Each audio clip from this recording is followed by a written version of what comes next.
నమస్కారం. చాలా సంవత్సరాలు బట్టి ఈ పైరస్ అనే మహమ్మారిని ఆ బారిన పడ్డా మేమంతా ఎలా తప్పించుకోవాలి, ఎలా బయటపడాలి అని చాలా వర్రీ అవుతుండేవాళ్ళం.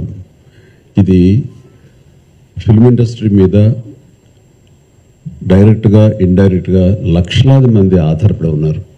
ఇది ఏ ఒక స్టార్స్తో, పెద్ద డైరెక్టర్లతో, పెద్ద నిర్మాలతో కాదు. ఇది ఒక లైట్ బాయ్ దగ్గర నుంచి, చిన్న మేకప్ మ్యాన్ దగ్గర నుంచి, థియేటర్స్ దగ్గర గేట్ కీపర్ దగ్గర నుంచి ప్రతి ఒక్కళ్ళు ఇండస్ట్రీ మీద ఆధారపడి ఉన్నారు.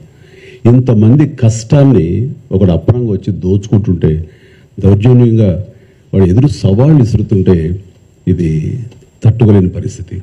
సో ఇలాంటి వాటికి మార్గం ఏమిటి, ఎలా బయటపడాలి అనే దాని మీద తర్జన పడుతున్నప్పుడు ఈ సమయంలో గత కమిషనర్ సివి ఆనంద్ గారి ఆధ్వర్యంలోనూ, అప్పుడు ఏఎస్పీ కవిత గారు, శ్రీనివాస్ గారు, వీళ్ళు, అలాగే ఆయన వెళ్ళిపోయిన తర్వాత దాని తర్వాత మళ్ళీ ఇది ఇలాగే ఉంటుందా, ఇలా కుంటుపడిపోతుందా, ఇలాగే తెరమరుగైపోతుందా అనుకున్న సమయంలో సినిమా ఇండస్ట్రీ గురించి, సినిమా కష్ట నష్టాల గురించి బాగా తెలిసినటువంటి, అన్ని రకాలుగా కాచి వడపోసినటువంటి, ఎంతో కన్సర్న్ ఉన్నటువంటి వ్యక్తి మన సిపి సజ్జనార్ గారు.